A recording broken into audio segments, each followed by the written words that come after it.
Monsieur, bonsoir. Bienvenue dans ce triangle socle du Congo. Nous revenons aujourd'hui pour répondre à quelques questions, mais déjà, la question principale, nous avons parlé du budget depuis toutes ces semaines, mais déjà, il y a eu un changement au niveau du Parlement. Nous avons vu déjà à l'Assemblée nationale où ce budget a été revu à hauteur de 15 milliards, mais aujourd'hui, le Sénat, à son tour, propose 16,8 milliards. C'est justement à la place de 14,8 milliards proposés par le gouvernement. Alors, nous allons parler de quid de l'augmentation du budget par le Sénat avec M. Bifoumanou Dieudonné. Bonsoir. Bonsoir. Voilà, vous avez aussi suivi cette proposition du Sénat. D'ailleurs, c'est le Sénat et l'Assemblée nationale qui sont l'autorité budgétaire. Lorsque le budget sera promulgué tel quel, vous êtes sûr que le gouvernement qui a fait ces propositions au regard de ses capacités serait-il aussi à mesure de répondre à cette obligation? Ça dépend des raisons avancées par le Parlement pour augmenter ce budget. Parce que le gouvernement n'a pas proposé 14 milliards pour rien. Ex nihilo, il propose 14 milliards. Il y a certains indicatifs que le gouvernement a qui ont milité en faveur des 14 milliards. Maintenant, sur le plan légal, c'est tout à fait normal que l'Assemblée puisse émettre des réserves pour dire, mais vous, gouvernement, vous avez proposé 14 milliards, mais moi j'estime qu'on peut aller jusqu'à 15 milliards. Ça dépend des raisons à avancer. Et à son tour, le Sénat qui dit, bon, moi en tout cas, 15 milliards c'est peu, on peut aller jusqu'à 16 milliards 800. Ce n'est pas par plaisir, parce qu'il fut un moment où l'Assemblée ou le Parlement prenait parfois des décisions entre guillemets fantaisistes. C'est-à-dire, on vous dit, non, mais pourquoi vous faites seulement ça? Vous pouviez faire ceci. C'est bien beau. C'est votre droit de le faire. Mais c'est question de dire pourquoi vous voulez qu'on passe de 14 à 16 milliards. En ce moment, le gouvernement avait parlé de 9 milliards, de 9 ou 13 milliards, mais 9 milliards, mais le gouvernement est revenu et l'Assemblée avait accepté de revenir à 6 milliards. Parce qu'il y avait des raisons valables. Comme il y avait aussi un moment où le gouvernement avait proposé 6 milliards, mais pendant l'exercice, on dit non, il faut doubler les recettes. Et des mesures sont tombées comme ça. Oui, mais c'est comme ce qu'on a vécu cette année, bien qu'il n'y ait pas eu un collectif budgétaire voté au Parlement, mais sinon, le gouvernement a pu mobiliser plus que le budget qui a été proposé, voté au niveau du Parlement. Alors, cette fois-ci, par exemple, on évoque la raison, disant qu'écoutez, peut-être en 2023, il y aura la fin de la crise russo-ukrainienne qui a aussi impacté sur les économies au niveau des États. Même notre pays a été affecté. Vous croyez que effectivement, les contextes internationaux ont joué aussi sur les finances publiques chez nous au Congo? Donc ce sont des dieux. Donc ils ont parlé en tant que dieux, en disant en 2023, la crise ukrainienne va prendre fin et que l'économie va revenir comme avant. Non, mais peut-être c'est avec raison parce que cette crise, elle n'a plus la même ampleur comme avant. Tant mieux. Mais qu'est-ce qui dit qu'il y aura augmentation des recettes au lieu peut-être de stagnation des recettes? Peut-être cette crise peut entraîner une certaine stagnation et non une certaine augmentation. Ah, mais je croyais que vous allez saluer parce que vous tablez toujours sur un budget d'au-delà de 25 milliards. Non, justement, la raison pour laquelle je dis, tout dépend des raisons. Parce que moi, avec mes raisons, je peux aller au-delà de 20. Ok. Justement, en expliquant mes raisons, on peut aller jusqu'à 20. Alors, vous avez aussi, vous, vos raisons. Mais bien sûr, mais tout citoyen qui observe l'évolution de son pays peut être capable de dire le budget qui est proposé, on peut l'atteindre ou ne pas l'atteindre. En tout cas, on veut... Sur le plan de la conception, sur le plan des idées, on peut aller au-delà de 20 milliards. C'est vrai que nous ne sommes pas là principalement pour parler de vos raisons, mais vous pouvez nous donner une idée? Mais l'organisation, c'est déjà la raison suffisante. Nous sommes mal organisés. Nos services sont très peu organisés, pour ne pas dire trop mal organisés. Mais comment voulez-vous avoir un résultat très intéressant quand les fondamentaux même de l'organisation ne sont pas Et là. quand vous parlez de l'organisation, ce n'est pas par une baguette magique, ça prend du temps, c'est un processus aussi. C'est un processus, mais qui doit commencer. Et peut-être, en le commençant aujourd'hui, si les parlementaires avaient dit oui, nous allons organiser les services de l'État, parce qu'il y a trop d'évasion fiscale au niveau des recettes, tout simplement à cause de la mauvaise organisation. Ce n'est pas nécessairement par mauvaise foi des acteurs, mais par mauvaise organisation. Il faut faire une grande différence. S'il y avait fuite à cause de la mauvaise foi des individus, là on peut dire, bon, on balaie ceci, les autres vont rentrer et on règle. Mais sinon, ça, nous le vivons aussi. Pardon? Ça, nous le vivons aussi auprès des opérateurs économiques mais qui ne parviennent pas à payer correctement les impôts. Mais c'est ça. Vous l'avez toujours fustigé ici. Okay. C'est d'abord l'organisation du pays, parce que quand vous avez bien organisé, tout devient transparent. Quand c'est le contribuable qui commet la bêtise, l'administration peut dire vous commettez la bêtise. Quand c'est dans l'administration, les autres administrations peuvent dire vous commettez la bêtise. Donc, tout le monde se surveille, la transparence va régner et tout aussi va aller bien. Alors, le Sénat, l'Assemblée nationale, ils voient plus loin. Non, pas voir plus loin. Moi, je ne voudrais pas émettre un point de vue sur la valeur, la qualité de leurs raisons. Si je les connaissais, j'allais dire non. Par rapport à cette raison, c'est bon. Je vous ai fourni une raison. Laquelle, par exemple? Non, mais c'est cette crise notamment. Celle qui justifie l'augmentation. Le contexte international peut changer et c'est possible. Mais oui, c'est-à-dire, si le contexte peut changer, il y aurait une opportunité. C'est-à-dire, l'événement qui va faire changer le contexte sera pour nous une opportunité. C'est-à-dire, comme la guerre a pris fin, il y a une reprise de l'activité économique, donc c'est une opportunité pour nous de bénéficier de quelques recettes. Maintenant, les recettes ne viennent pas en l'air. Ce n'est pas qu'il y a eu effet positif au niveau de l'Ukraine ou de la Russie, que nécessairement cela doit impacter sur notre mobilisation des recettes. Mais nous parlons d'une économie extravertie, tournée vers l'extérieur, donc ils peuvent aussi avoir raison sur ce point. Mais non, mais justement, il faut être précis. Ce n'est pas parler en l'air. Si on disait par exemple que non, quand la crise ukrainienne va prendre fin, le cours, par exemple, du cobalt va augmenter. Parce que la Russie, qui est un grand client de cobalt, va reprendre à acheter normalement ou pour acheter plus que ça. Voilà un élément objectif qui peut dire, bon, par rapport à ça, il y aura augmentation des recettes.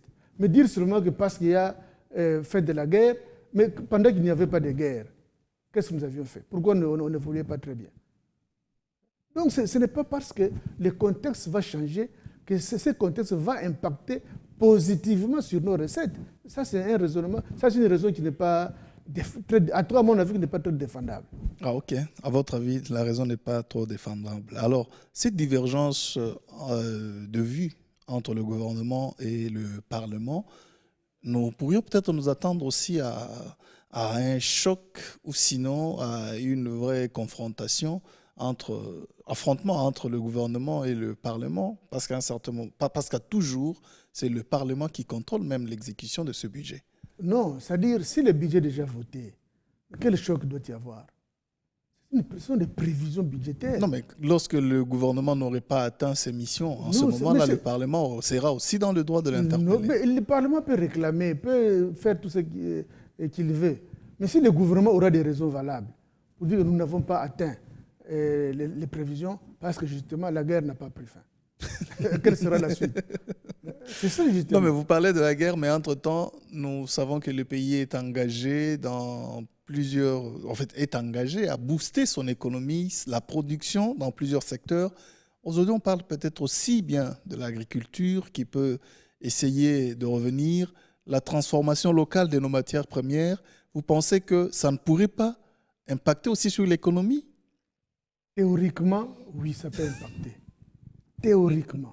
Mais c'est là où, parfois, quand j'ai toujours soutenu que nous réfléchissons superficiellement, c'est ça.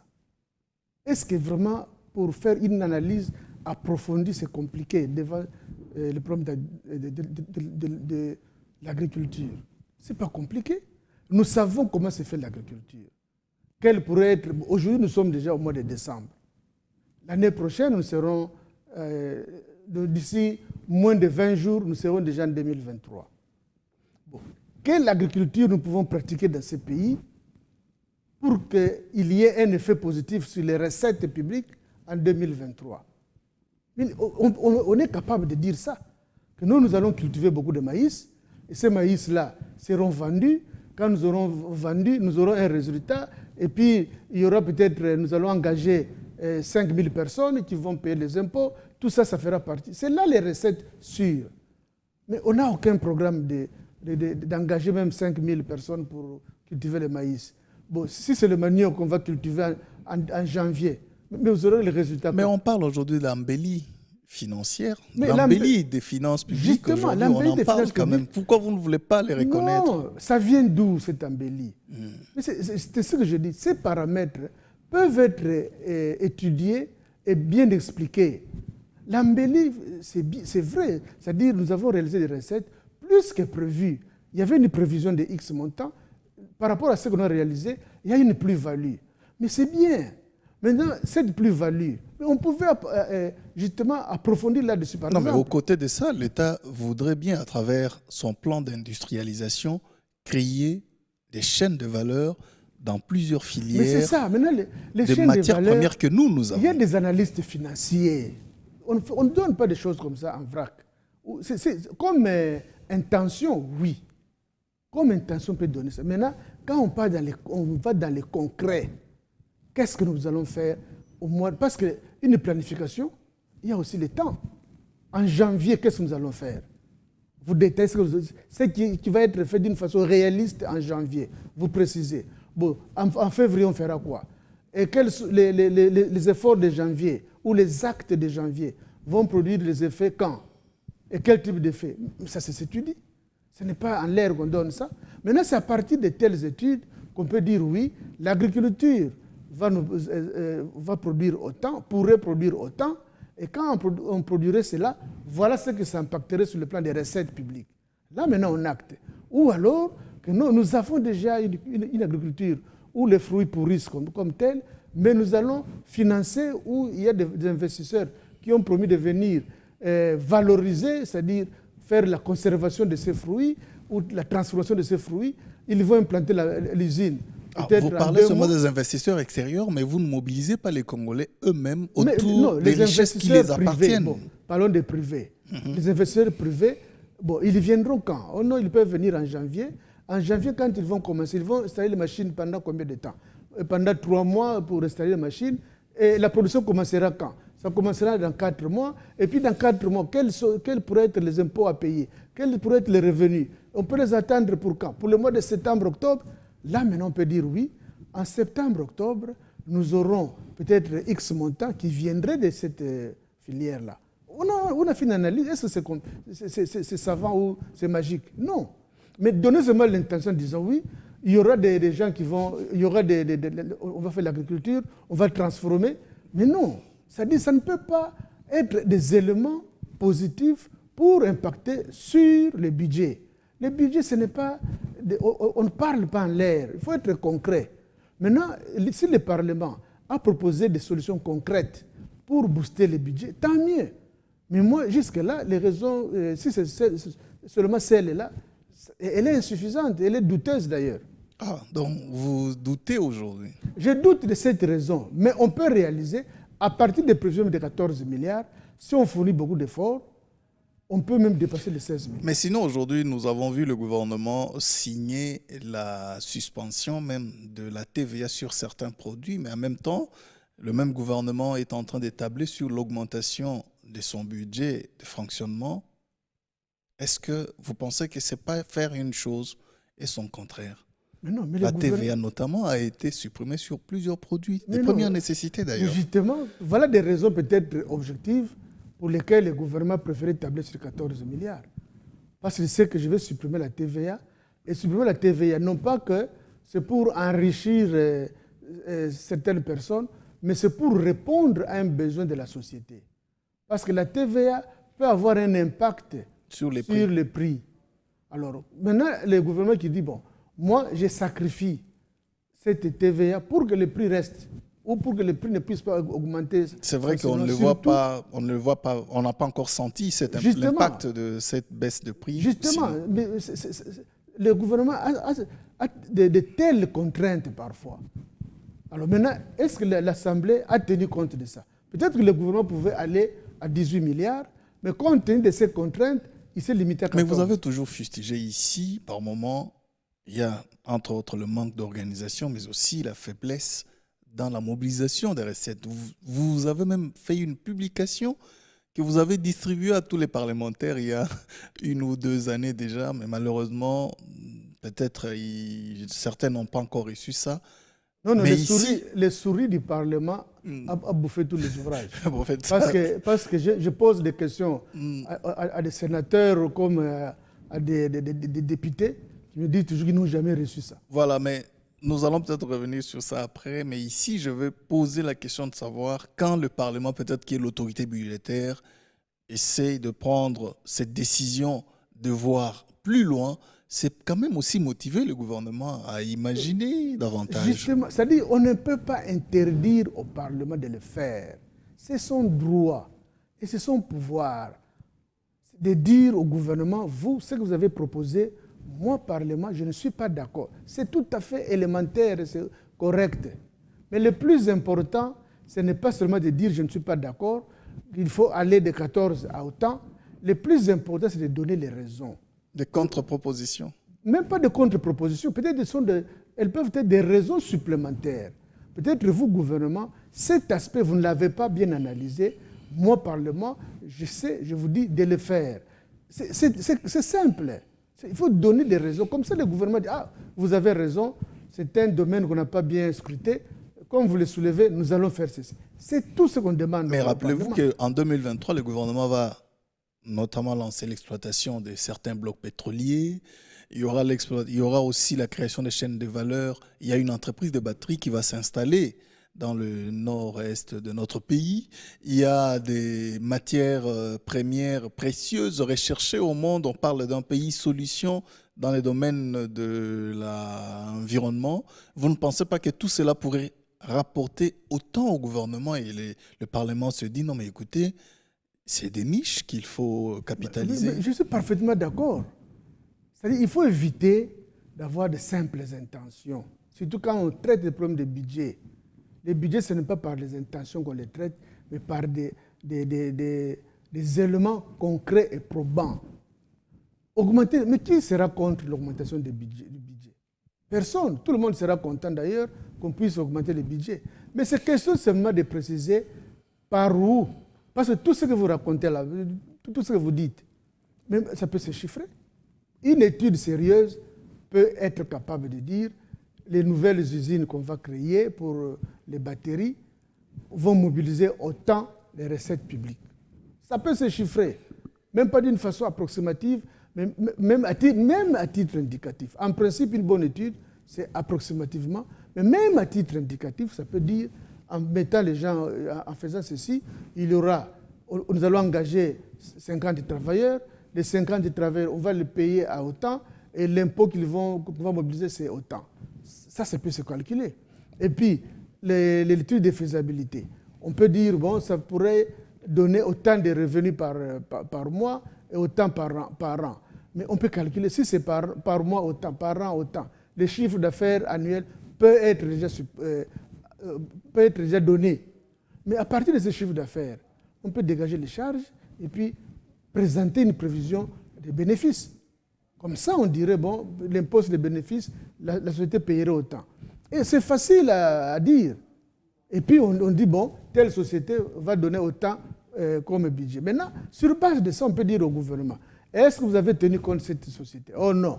Bon, nous, en faisant les calculs, parce que le Parlement a beaucoup d'experts, en faisant les calculs, nous sommes arrivés à des revenus supplémentaires de l'ordre, par exemple, de 5 millions. Bon. Et puis, du côté agriculture, voilà ce qui va se faire pendant 2023, qui pourra générer des impôts. Ça fera autant. Et puis, tel domaine, les blocs pétroliers, ça pourra faire ce qui pourrait donner autant. Maintenant, plus ce que vous avez proposé, voilà ce que nous vous proposons. Ça, c'est une démarche simple et rationnelle. Mais on ne doit pas venir vous dire, bon, gouvernement, vous avez sous-estimé ceci, ou on vous impose ceci. C'est arrivé à maintes reprises. Hein. C'est arrivé à maintes reprises où, c'est à l'époque de Mobutu, où les parlements, l'Assemblée nationale dit, l'AMIBA, vous devez produire 8 millions de dollars par an. Donc, les recettes publiques de l'AMIBA, 8 millions de dollars. Et une équipe parlementaire est allée en Bujumaï pour informer l'AMIBA que non, nous venons de nous réunir au niveau de l'Assemblée. Nous avons estimé que vous, l'AMIBA, vous devez contribuer au budget de l'État à la hauteur de 8 millions de dollars. Sans une étude préalable. Mais l'AMIBA a dit, mais comment je vais atteindre 8 millions? Les recettes mensuelles de l'AMIBA sont de temps. Il donne les chiffres. Et puis, nos charges sont de temps. Mais il va rester combien? Comme pour imposer les bénéfices. Bon, il y a autant d'agents à qui nous payons tel montant. Et l'impôt sur les rémunérations, c'est autant. On a fait les calculs, on peut avoir combien? Voilà, l'AMIBA avait répondu de façon pragmatique. Alors que les autres avaient parlé d'une façon sentimentale. Donc voilà les dangers et conséquences. Ils n'ont pas pu atteindre même 5 millions de dollars, l'AMIBA, cette année-là. Donc c'est ça, on ne peut pas faire des choses d'une façon superficielle. Alors, il y a lieu d'être pragmatique et profond dans les raisonnements. Et parce que vous mettez en avant l'organisation des services de l'État. Entre autres. Entre autres, voilà. Oui, mais en fait, l'organisation, c'est important. Vous la mettez aussi en avant. Mais cette organisation, comment on va s'y prendre lorsque nous savons que nos services, quand on parle des services publics chez nous au Congo, c'est toujours peut-être compliqué à comprendre et à avoir beaucoup plus d'ordre et d'efficacité. Mais comment ça devait être compliqué à comprendre? Mais qui travaille dans les services publics? Ce ne sont pas des anges, c'est-à-dire des gens envoyés par Dieu pour travailler là-bas, ou des gens envoyés par les démons pour travailler là-bas. C'est l'homme qui travaille là-bas. Maintenant, il suffit de poser la question à cet homme-là qui travaille. Qu'est-ce que vous faites? Et puis poser la question à ceux qui peuvent avoir des solutions. Comment on peut résoudre ces problèmes? C'est tout. Mais est-ce que cette solution est posée? On pose la solution parfois à des gens qui sont spécialistes en mathématiques, on leur pose la question. Ceux qui sont spécialistes en médecine, on ne leur pose pas la question sur la santé des gens, on pose la question aux économistes. Posez la question à ceux qui connaissent des domaines, qui vous donneront des idées. Mais quand vous posez la question sur tel domaine, vous la posez à des gens qui ne connaissent pas. Vous attendez à quoi? Est-ce que dans ces pays, ces gens n'existent pas? Ceux qui connaissent peuvent orienter. Mais ils existent.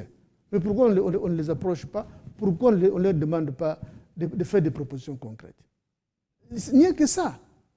Or, si on commençait aujourd'hui, il n'est pas dit que dans 3 mois ou dans 1 mois, on a la solution, tout est terminé. Vous comprenez que même la formation, c'est un investissement dans le temps et dans l'espace. C'est un processus. Les moyens aussi. Le processus d'amélioration du fonctionnement des services, c'est un processus.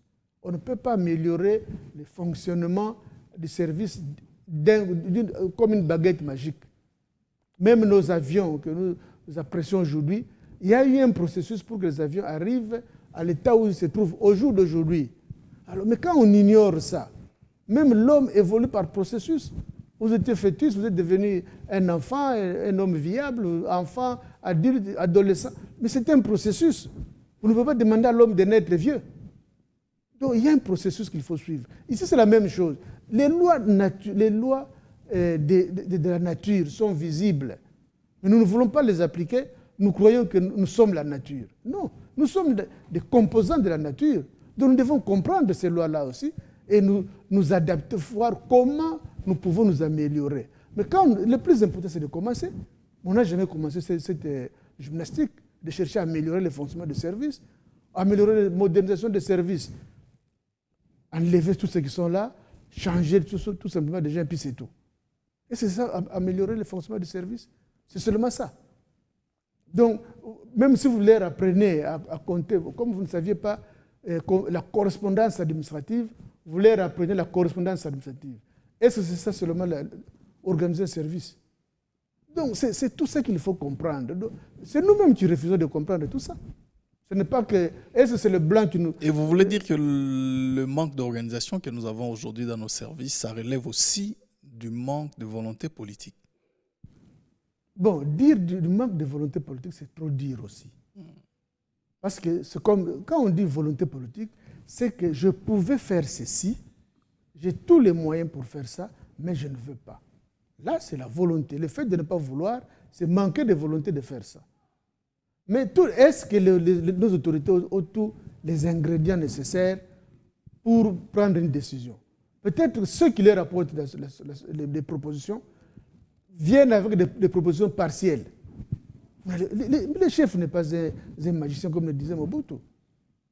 Un chef d'État n'est pas un magicien. C'est l'effort, les apports des uns des autres qui constituent la force d'un chef. Alors maintenant, ceux qui lui apportent, s'ils ne lui apportent pas ce genre d'éléments, le chef aussi, lui est préoccupé aussi à d'autres choses.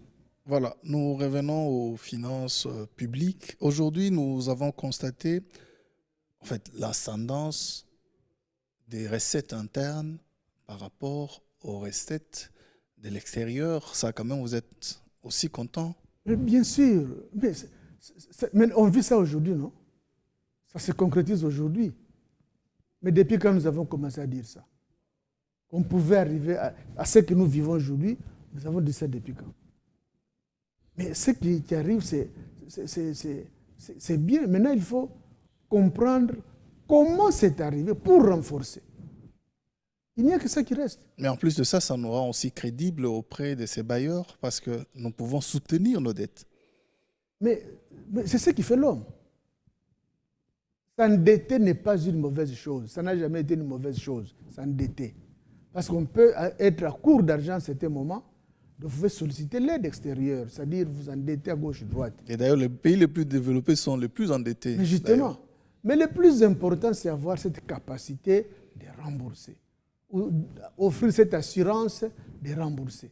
Si vous n'offrez plus cette assurance de rembourser, c'est là où vous devenez, d'ailleurs, vous devenez en faillite. Donc les gens ne vont plus vous faire confiance. Mais quand vous avez cette capacité, même si l'échéance c'est aujourd'hui, vous dites non, aujourd'hui je ne serai pas capable de rembourser, mais accordez-moi encore 2-3 semaines, je vais le faire. Et les gens constatent 2 semaines après, non, je ne suis pas capable de tout donner, mais je vous avance quelque chose. Voilà le sérieux. Les gens vous feront toujours confiance. Mais quand à dire je ne peux rien vous donner, parce que je n'ai rien, alors là, vous n'êtes plus sérieux. C'est-à-dire aujourd'hui, nous n'avons plus raison d'avoir un budget beaucoup plus financé par l'extérieur, mais nous pouvons être à mesure de les financer nous-mêmes. Non, c'est-à-dire dire qu'on n'a plus besoin de l'aide extérieure, c'est trop dire, parce qu'il faut toujours prévoir. Nous savons déjà que le budget que nous avons, tant qu'on n'atteindra pas au-delà des 30 milliards, 50 milliards, nous serons toujours déficitaires. Alors, vous voyez 50 milliards? Mais oui. Non, mais 50 milliards, c'est déjà presque le PIB d'ailleurs. Mais on peut dépasser. Non pas qu'on va dépasser le PIB, mais le PIB va augmenter pour que les recettes atteignent... Mais notre PIB, apparemment, il est encore en deçà de 100 milliards. Hein. Mais s'il est en deçà de 100 milliards, est-ce que réellement il est en deçà de 100 milliards? Ça, c'est une question aussi fondamentale. Ça, ce n'est pas nous qui évaluons. Mais justement, ce n'est pas nous qui évaluons, mais ceux qui donnent les chiffres. Parce qu'en principe, les statistiques, il y a tout un service de l'État. Parce que nous parlons d'une population à l'âge de travailler qui est chômeur à hauteur de plus de 50%, donc c'est déjà un problème. Mais les PIB ne se calculent pas en fonction des chômeurs. Non, mais ce sont les travailleurs qui produisent. Justement. Mais c'est les travailleurs qui produisent. Maintenant, est-ce que toute la production est bien captée? C'est ça que je veux dire. Parce que nous avons tout un service qui gère les statistiques. À eux, on pouvait poser la question, vous, l'autre PIB est de combien? La production nationale est de combien? Tu considères le PIB. Mais à partir des statistiques qu'ils ont, ils vont vous donner des chiffres. Mais est-ce que ces statistiques sont correctes? Est-ce qu'il n'y a pas eu une minoration de ces chiffres d'affaires pour qu'on se fonde seulement sur ça? Peut-être on a trafiqué certains chiffres d'affaires. Conséquence, on a aussi un PIB faible.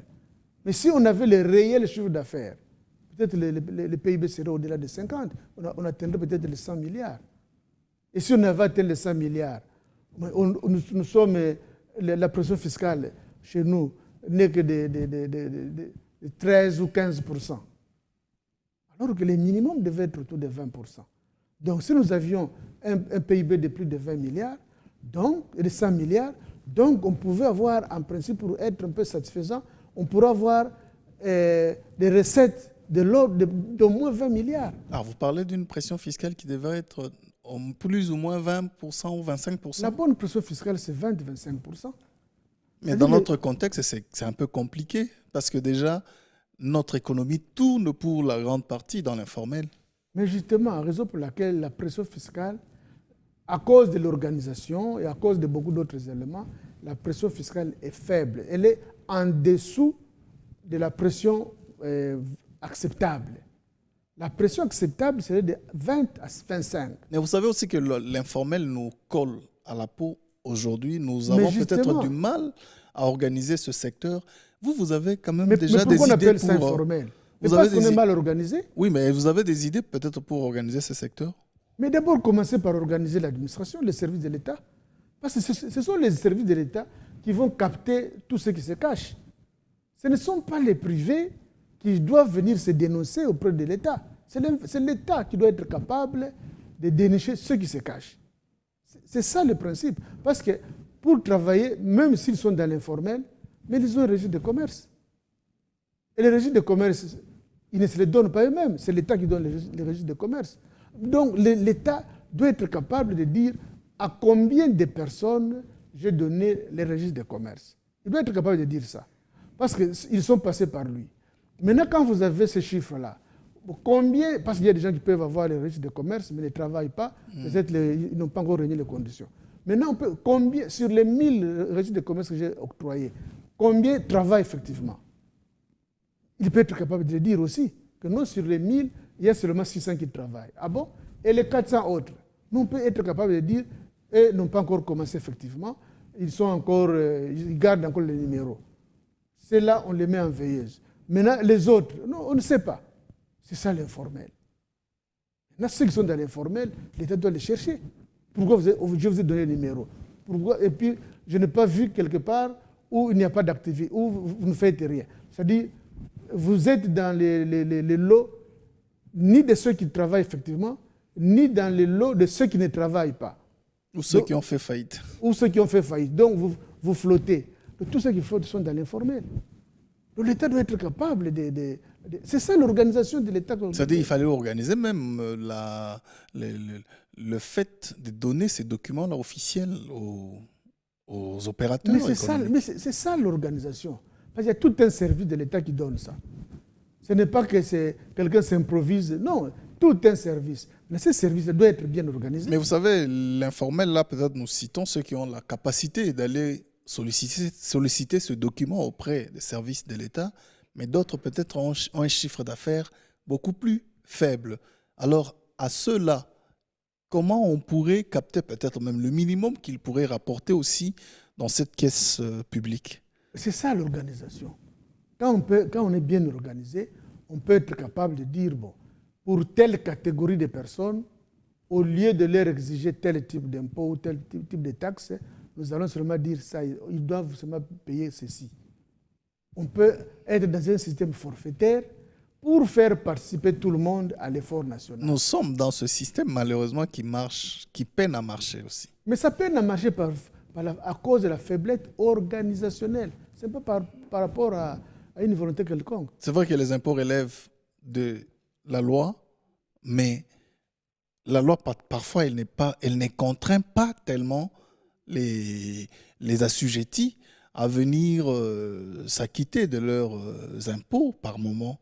Non. La faiblesse, la loi est là. Et aussi le système déclaratif, parfois, ce n'est pas aussi une faiblesse. Ce n'est même pas ça. Non, le système déclaratif n'est pas une faiblesse. Parce qu'il faut que quelqu'un déclare ce qu'il a fait.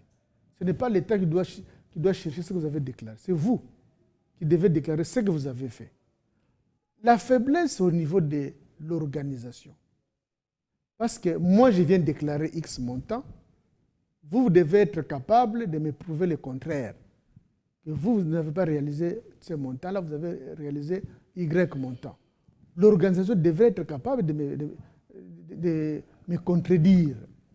Maintenant, ceux qui ne payent rien, on les voit dans la rue en train de faire le commerce.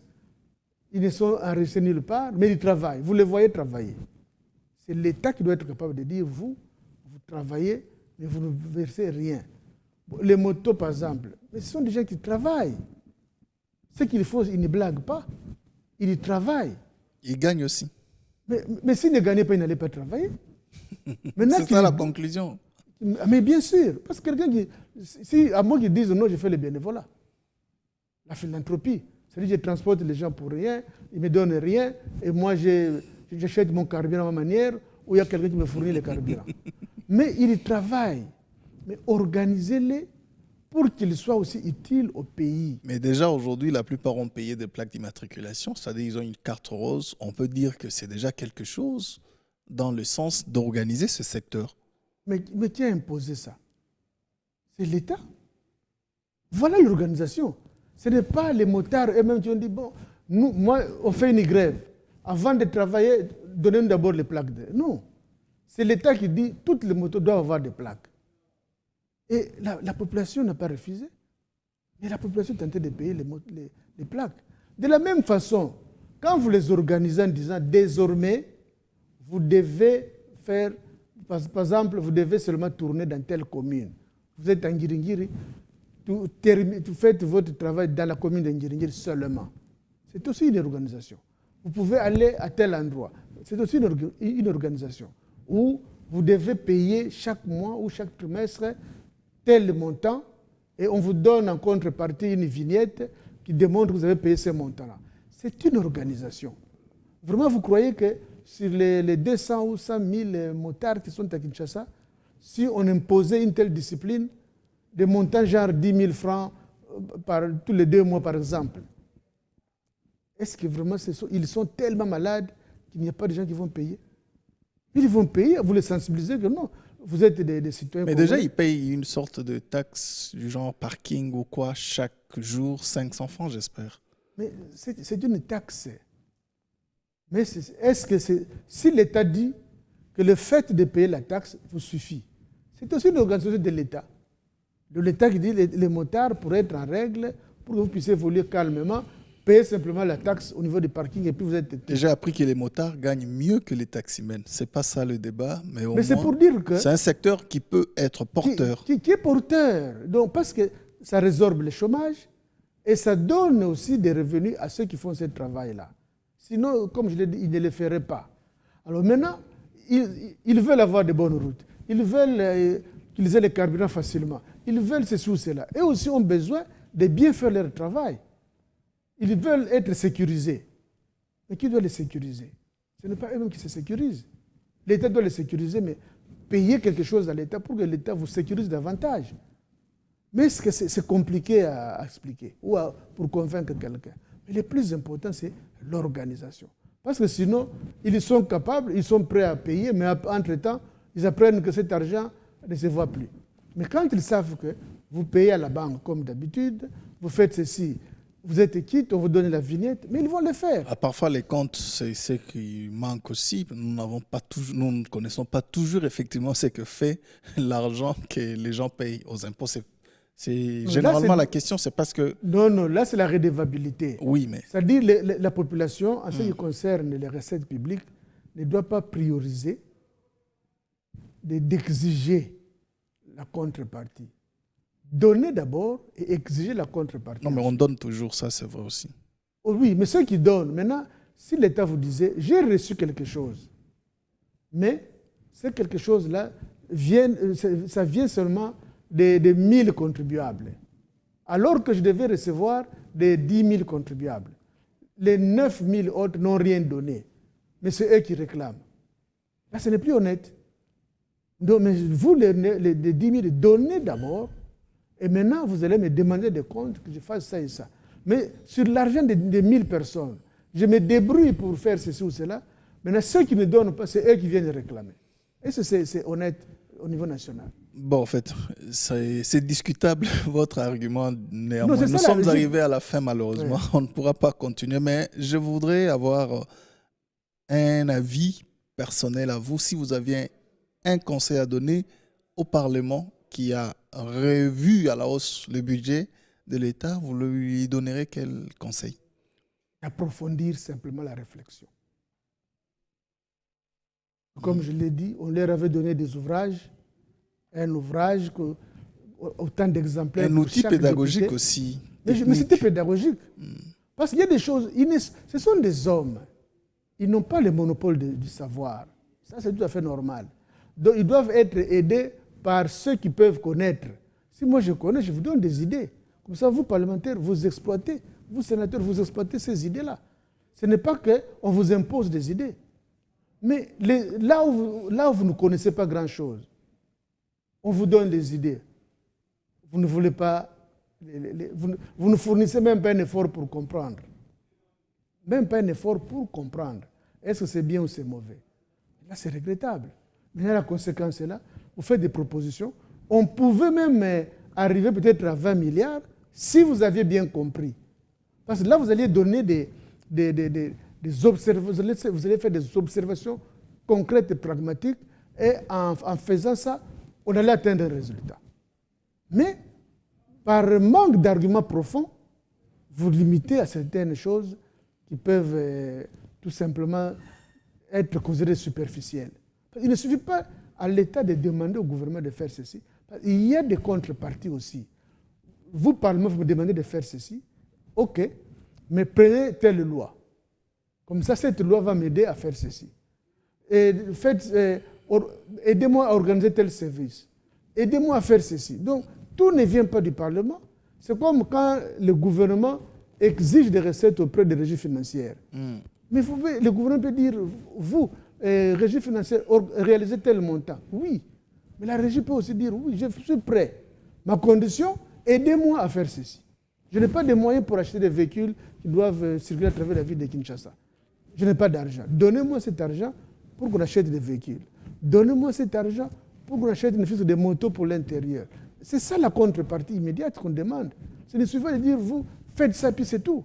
Sinon, ça devient de la malhonnêteté. Vraiment. Merci beaucoup. Je pense que le message est passé. On pourrait peut-être revenir sur ce sujet prochainement avec les questions des téléspectateurs. Vous serez prêts à y répondre comme toujours. OK, il n'y a pas de problème. Merci beaucoup, monsieur. Voilà, mesdames et messieurs, c'est la fin de ce triangle socle du Congo. On se retrouve prochainement sur la même chaîne avec le même plaisir pour débattre des idées. Au revoir.